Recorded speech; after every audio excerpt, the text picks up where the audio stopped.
Welcome to SolidCAM Professor. I'm Sydney, your SolidCAM Professor, with one of many videos available to you 24 hours a day, 7 days a week. In this session, we'll be showing you the new and improved SolidCAM settings with new options that we've added in there as well. Let's first take a look at our user interface. This has been completely revamped and made easier to navigate through the different fields.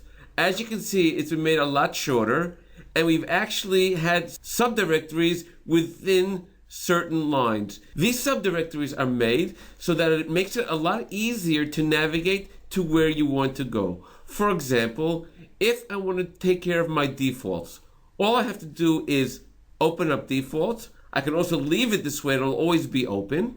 And I have all my defaults, whether it be geometry, spin and feeds, colors, cam tree, cam messages, templates, all the defaults are under defaults. If we have toolpath simulation, I'll just click on the plus and you see anything that having to do with simulation, whether it be the toolpath simulation or machine simulation. All of this is now easier to navigate to because we have it under more understandable fields. And of course, we've moved miscellaneous to where it really belongs, at the very end. Now, let's take a look at the settings that we've added inside our SolidCAM settings. First, if I were to go into Cam Part, we have a setting there called Clean Up Cam Part. This allows us to do a cleanup of a cam part every single time we close the part. For example, if I were to activate it over here, then I can say remove update stock model files used for simulation, remove unused geometries, remove anything I don't want to have inside the tool part after I close the part itself. This will also make for smaller files as they are being stored in your computer. Now, another change we've made in our settings is the default for the shift of a closed profile geometry. If we have a geometry that was closed around the part, we can actually have a default of where we want to have the start of our cutting on the part itself. This is done in our settings of default, geometry, and we can have the shift set at 0. This will automatically bring as default the tool at the very beginning of the geometry instead of approximately 25% into the geometry itself. Another option we've added inside our SolidCAM settings inside our geometry defaults is auto depth.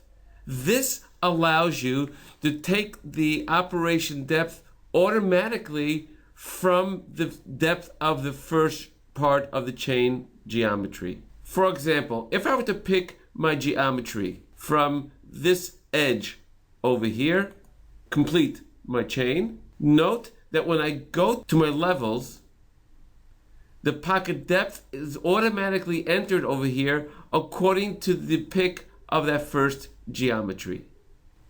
We've also made some changes to our machine simulation settings. We've added the option of giving different types of backgrounds, where you can have a background that is a single color, or a gradient background, or a background according to a specific file. So if I set, for example, a background gradient with the two colors as shown over here, when I run my machine simulation, you'll see that as the background that I have on my machine simulation, gradient between those two colors. Another settings we've added is an Autosave Settings.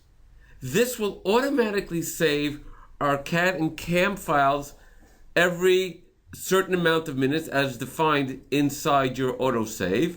And if your CAM file is a PRZ file, these files will automatically be repacked at that time as well. For more videos on SolidCAM Professor, Please go to our website, www.solidcam.com, and look for the tab called SolidCAM Professor. Thank you for joining us on SolidCAM Professor. Take care and have a nice day.